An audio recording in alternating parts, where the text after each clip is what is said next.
Ang isang magandang definition na maibibigay sa isang public servant ay isang kawani ng gobyerno na willing magserbisyo na walang hinihintay na kapalit.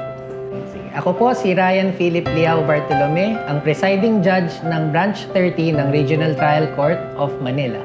Bilang isang presiding judge dito sa RTC, ang isa sa mga pangunahing trabaho namin is mag-preside sa mga hearings saka sa trials ng mga kasong naisasampa sa korte namin. So sa pang-araw-araw, yan, mayroon din kaming mga ginagawang iba like nag-a-attend ng raffle. So sa raffle po, lahat ng mga cases na dininig ng ating mga prosecutors na sa tingin nila ay may probable cause para magtuloy sa trial proper ay i-refer nila sa file nila sa regular courts, and then to avoid any hint of bias or partiality, niraraffle po yung cases at random para hindi mapupunta yung isang particular case sa isang particular judge. Nitong March 2025 lang lumabas yung appointment ko as RTC judge dito sa Manila. Pero previously, I was a judge sa Municipal Trial Court in City sa MTCC ng San Jose del Monte, Bulacan for 6 years from 2019 to 2025. Yung batang version ni Ryan, grade school student siya sa Ateneo. Ang hilig niya ay ang subject na math. So, nung bata siya, ang talagang pangarap niya sa buhay ay maging doktor. Kaso pagdating ko ng college, medyo nagkaroon ako ng change of heart. Kasi yung father ko, abogado siya. And then parang naisip ko, parang ang tagal bago maging doktor. Kasi mag-med school ka, and then mag-residency, mag-specialization. So naisip ko na mas mabilis maging abogado. So nagpalit na lang ako ng landas. So naisip ko na i-pursue na lang ang abogasya. Nung freshman ako sa UP Los Baños, biology yung kurso ko.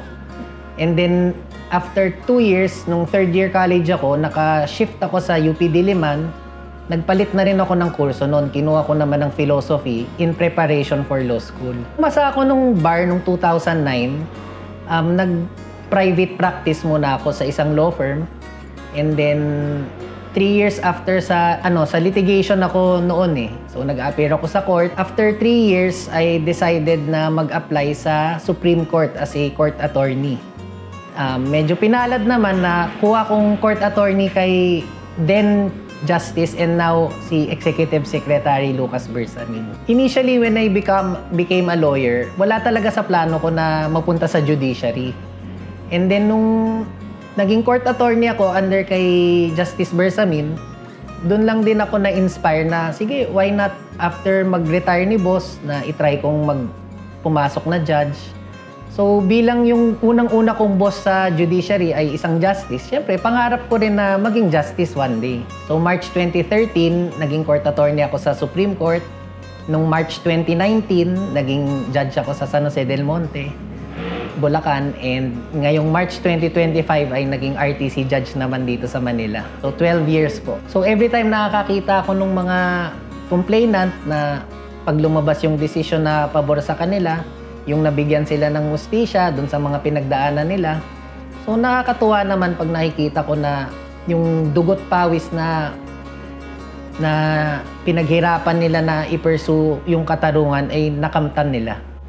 Kasi yun nga, ang trabaho ng isang judge medyo demanding siya, maraming ginagawa. So pag weekends, tinatry na i-balance. So may family day kami, pumunta kami ng church, and then kakain sa labas. And then, pag sa gabi, kahit pagod na, kung yung mga anak may kailangang tulong sa homework, syempre, tutulungan mo na rin. And then, minsan, mag-date kay Mrs. para naman sabihin niya na hindi siya nane-neglect. For me, ang pagiging isang judge, very fulfilling talaga siya. Kasi, every time na may kaso na natatapos, and then nakikita mo na justice is being served, so, masaya yun at nakakataba ng puso sa aming mga huwes na yung katarungan na talagang minimithi ng mga tao na naagrabyado ay naibibigay namin sa kanila. Ako po si Judge Ryan Philip Bartolome, ang presiding judge ng Branch 30 ng Regional Trial Court of City of Manila, ang inyong public servant.